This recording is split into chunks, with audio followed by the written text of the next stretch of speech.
सुप्रभात प्यारे बच्चों, कैसे हैं आप सभी। तो आइए शुरू करते हैं हमारी ये कक्षा पाठ 9 के साथ। ये बच्चों पाठ 9 क्रिया क्रिया यानी कि वर्ब। तो पढ़े इसे। चलिए देखिए बच्चों, चित्र को देखिए और समझिए।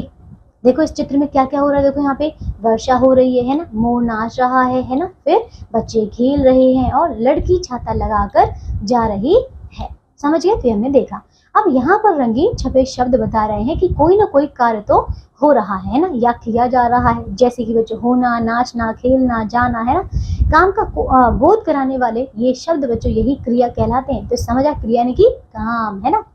परिभाषा, जिस शब्द से किसी काम के करने या होने का पता चलता है बच्चों, उसे क्रिया कहते हैं। ओके, अब आते हैं क्रिया के दो भेद होते हैं बच्चों। पहला है सकर्मक क्रिया और दूसरा है अकर्मक क्रिया। ठीक है, देखिए बच्चों, पहला क्या है सकर्मक क्रिया, कि जब क्रिया कर्म के साथ संपन्न होती है तो उसे सकर्मक क्रिया कहते हैं। अर्थात स यानी कि बच्चों साथ जमा कर्मक, कर्मक यानी कि कर्म के, यानी कि कर्म के साथ। ठीक है बच्चों, तो ये होती है सकर्मक क्रिया। जैसे कि संजना पुस्तक पढ़ रही है, ठीक है, और अमन गाना गा रहा है।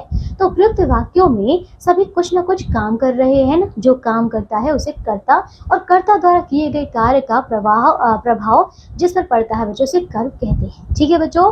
ठीक है, अब यहाँ पर देखा जाएगा संजना, तो संजना यहाँ पे करता है, पुस्तक यहाँ पे कर्म है, और पढ़ रही है ये क्रिया है। ठीक है, दूसरे में अमन करता है, गाना कर्म है, और गा रहा है ये क्रिया है। ठीक है, आगे आते हैं दूसरा बच्चा अकर्मक क्रिया। देखिए, तो जब क्रिया बिना कर्म के संपन्न होती तो वह अकर्मक क्रिया कहलाती है। अर्थात बच्चों अ यानी कि बिना, जमा कर्मक यानी कि कर्म के, तो यानी कि या बिना कर्म के। ठीक है, जैसे कि बच्चा हंसा, ठीक है, और शेखर दौड़ा। ठीक है बच्चों, तो उपयुक्त वाक्यों में सभी कुछ न कुछ कार्य कर रहे हैं।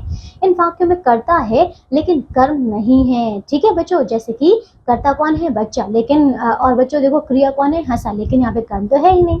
अगर कर्ता देखा जाए अगले वाले में शेखर, शेखर करता है, और बच्चों क्रिया दौड़ा है, लेकिन कर्म तो है ही नहीं। ठीक है, तो बस ये था हमारा पाठ क्रिया के बारे में। ओके, अब आगे दोहराते बच्चों। देखो, किसी काम का करना या होना क्रिया कहलाता है। अकर्मक और सकर्मक क्रिया के दो भेद होते हैं बच्चों, जो कि हमने देखे। जहाँ क्रिया के साथ कर्म पाया जाए वहाँ सकर्मक क्रिया होती है। ठीक है, और जहाँ कर्ता द्वारा कोई कर्म नहीं किया जाता बच्चों, वहाँ पे अकर्मक क्रिया होती है। कुछ क्रियाएं स्वयं होती हैं तथा कुछ करनी पड़ती हैं। ओके, तो बस ये था हमारा पाठ। अब आगे अभ्यास के प्रश्न उत्तर इन्हें पूरे कीजिए। हम मिलेंगे अगली कक्षा में एक नए पाठ के साथ। ओके बच्चों, बाय।